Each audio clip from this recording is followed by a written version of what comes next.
Assalamualaikum warahmatullahi wabarakatuh. Salam sejahtera bagi kita semua. Om Swastiastu, Namo Buddhaya, salam kebajikan. Yang saya hormati Bapak Ibu yang hadir pada acara virtual hari ini. Semoga semua diberikan berkah keselamatan dan kesehatan. Peningkatan sistem evaluasi pendidikan adalah bagian dari kebijakan Merdeka Belajar yang didukung penuh oleh Presiden Jokowi dengan tujuan utama mendorong mutu pembelajaran dan hasil belajar para murid. Untuk itu Kemendikbud mengeluarkan kebijakan asesmen nasional yang dirancang tidak hanya sebagai pengganti ujian nasional dan ujian sekolah berstandar nasional, tetapi sebagai penanda perubahan paradigma tentang evaluasi pendidikan. Perubahan mendasar asesmen nasional adalah tidak lagi mengevaluasi capaian murid secara individu, akan tetapi mengevaluasi dan memetakan sistem pendidikan berupa input, proses, dan hasil. Potret layanan dan kinerja setiap sekolah dari hasil asesmen nasional ini kemudian menjadi cermin untuk kita bersama-sama melakukan refleksi, mempercepat perbaikan mutu pendidikan Indonesia. Asesmen nasional terdiri dari 3 bagian, yaitu pertama, asesmen kompetensi minimum atau AKM. Kedua yaitu survei karakter, dan yang ketiga adalah survei lingkungan belajar. Asesmen kompetensi minimum atau AKM dirancang untuk mengukur capaian murid dari hasil belajar kognitif yaitu literasi dan numerasi.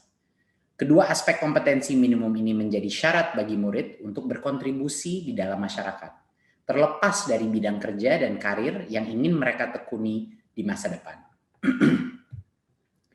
Fokus kepada kemampuan literasi dan numerasi tidak kemudian mengecilkan arti penting mata pelajaran, karena justru membantu murid mempelajari bidang ilmu lain, terutama untuk berpikir dan mencerna informasi dalam bentuk tertulis dan dalam bentuk angka atau secara kuantitatif. Jadinya kemampuan literasi dan numerasi adalah kemampuan yang akan berdampak kepada semua mata pelajaran yang diajarkan dan dipelajari oleh murid-murid kita. Bagian kedua adalah dari asesmen nasional adalah survei karakter yang dirancang untuk mengukur pencapaian murid dari hasil belajar sosial emosional berupa pilar karakter untuk mencetak profil pelajar Pancasila. Dengan 6 indikator utama yaitu beriman dan bertakwa kepada Tuhan Yang Maha Esa serta berakhlak mulia. Kedua, kebinekaan global. Ketiga, kemandirian. Keempat, gotong royong. Kelima, bernalar kritis. Dan yang keenam, kreativitas. Bagian ketiga dari asesmen nasional adalah survei lingkungan belajar untuk mengevaluasi dan memetakan aspek pendukung kualitas pembelajaran di lingkungan sekolah. Asesmen nasional pada tahun 2021 dilakukan sebagai pemetaan dasar, baseline dari kualitas pendidikan yang nyata di lapangan. Sehingga tidak ada konsekuensi bagi sekolah maupun murid. Kemendikbud juga akan membantu sekolah dan dinas pendidikan dengan cara menyediakan laporan hasil asesmen yang menjelaskan profil, kekuatan, dan area perbaikan di tiap sekolah dan daerah.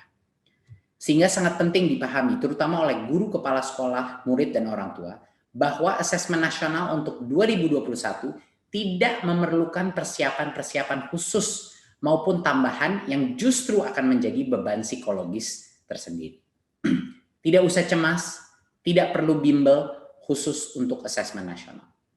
Untuk itu, mari kita semua bersama-sama mendukung pelaksanaan asesmen nasional mulai tahun 2021 sebagai bagian dari reformasi pendidikan Indonesia. Terima kasih dan salam Merdeka Belajar. Anda ingin memahami asesmen kompetensi minimum untuk peningkatan kualitas pembelajaran? Ayo, belajar bersama pada Guru Belajar seri asesmen kompetensi minimum atau AKM. Apa itu program Guru Belajar seri AKM? Program pembelajaran mandiri yang dirancang untuk membantu sebanyak mungkin guru dan tenaga kependidikan dalam memahami AKM dan menggunakan hasil AKM untuk peningkatan kualitas pembelajaran. Apa tujuan program Guru Belajar seri AKM? 1. Memahami konsep dan bentuk pelaksanaan asesmen nasional. 2. Menganalisis contoh asesmen literasi dan numerasi pada AKM. 3. Membaca dan menindaklanjuti laporan hasil AKM. 4. Melakukan pengimbasan kepada rekan guru lain.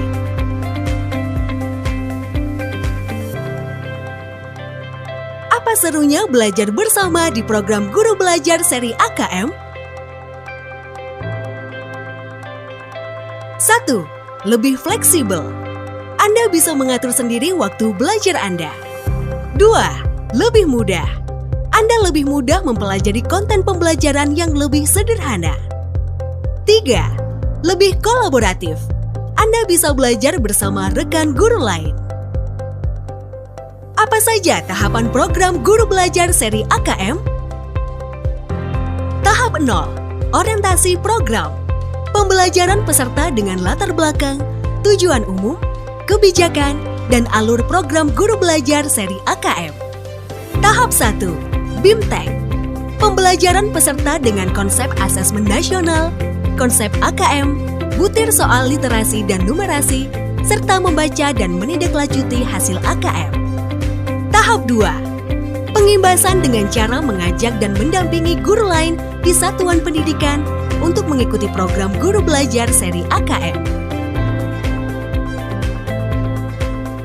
Siapa yang bisa menjadi peserta program Guru Belajar seri AKM? Program istimewa ini dapat diikuti guru yang telah mempunyai akun SIM PKB. Apa yang didapatkan peserta program Guru Belajar seri AKM? 1. Pengalaman belajar yang seru. 2. Pengalaman belajar bersama sesama guru. 3. Pemahaman terhadap AKM. 4. Sertifikat BIMTEK 32 JP dan piagam penghargaan. Ayo, belajar bersama pada Guru Belajar seri Asesmen Kompetensi Minimum atau AKM. Kunjungi laman gurubelajar.kemdikbud.go.id. Salam Guru Belajar!